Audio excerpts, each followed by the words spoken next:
It's Beer O'Clock on Reload Craft Beer. Today we got something very, very exclusive for you guys.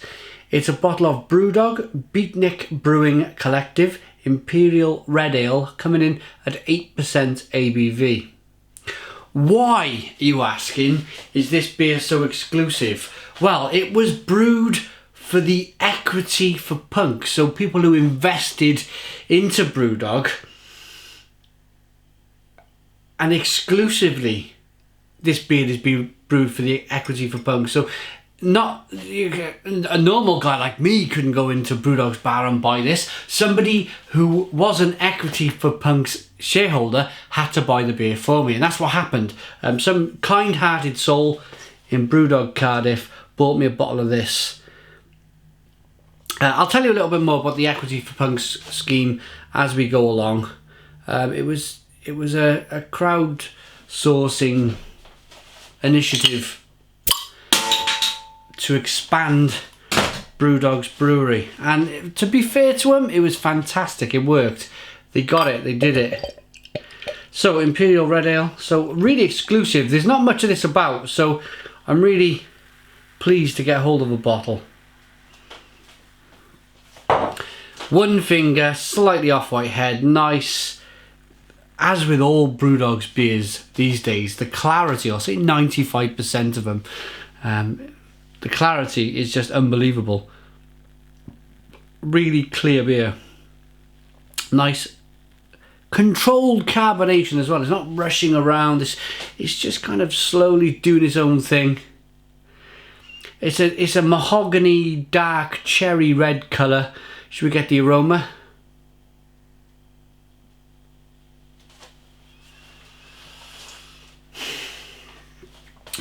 The reason I was so desperate to get hold of this beer is because I'm a massive fan of hoppy red ales. I just think that the malt that you use to create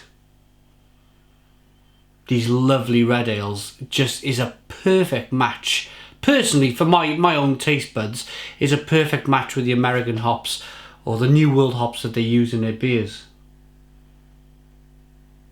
It's the level of sweetness, I think, that counterbalances that hoppiness on the back end, that bitterness on the back end, that I just personally like. It smells great. Should we dive in? Cheers.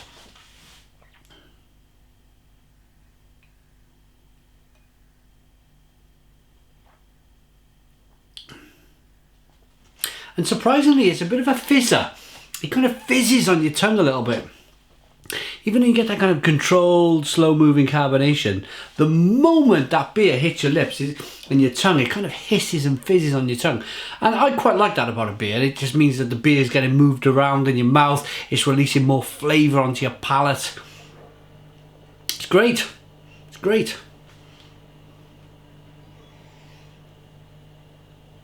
Flavour-wise then,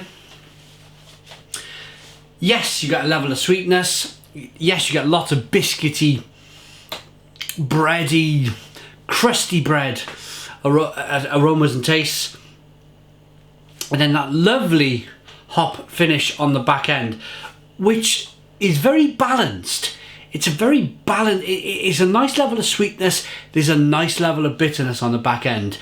And for me, it's a very controlled beer. It's if this was an aircraft, and you had to put the sweetness on one wing and the bitterness on the other wing, it would be kind of just gliding along, you know, just counteracting itself, just counterbalancing itself between that sweetness and the bitterness. It's a bit like when you go to a Chinese and you get a sweet and sour dish. The sourness counteracts with the sweetness, the sweetness counteracts with the sourness, and it does also, pardon me, all sorts of crazy stuff to your taste and mind. And this, I feel, is important with beer. The more I'm kind of maturing with beer, if you like, the more I'm drinking beer, even after 6-7 years, I'm learning that balance is just so important when you produce a very, very good beer. And 9 times out of 10, the balance and consistency is what wins you awards, brewing awards.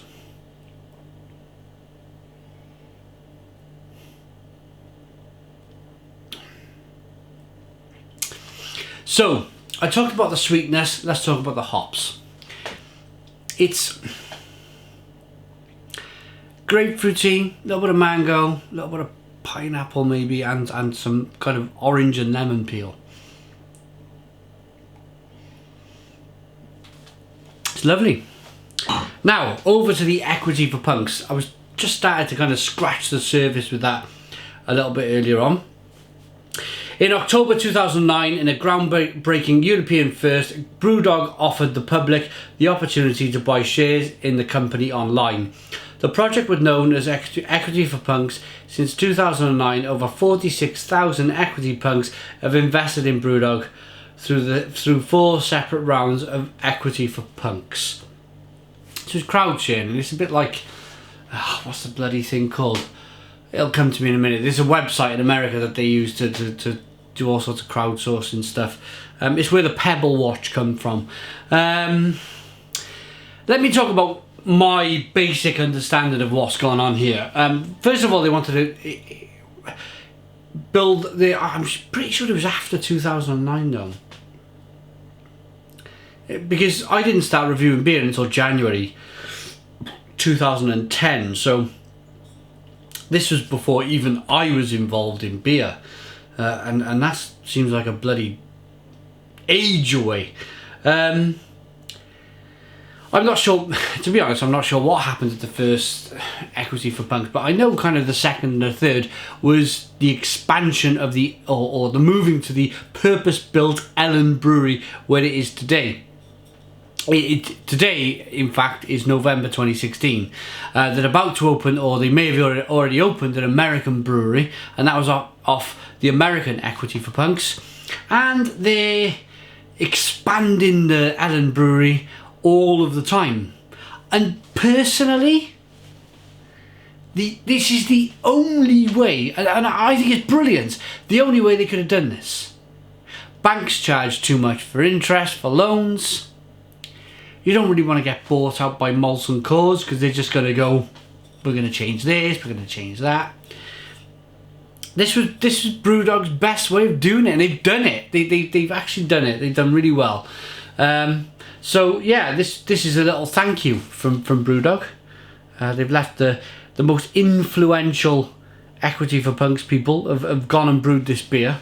The people who have probably helped out the most and been very vocal in what's going on with their expansion plans. And yeah, good on them. Good on them. I think it's a great thing.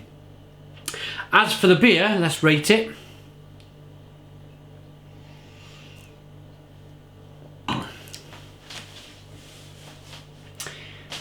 It's nice. It's nice. I'm not kind of standing here going stone the crows though.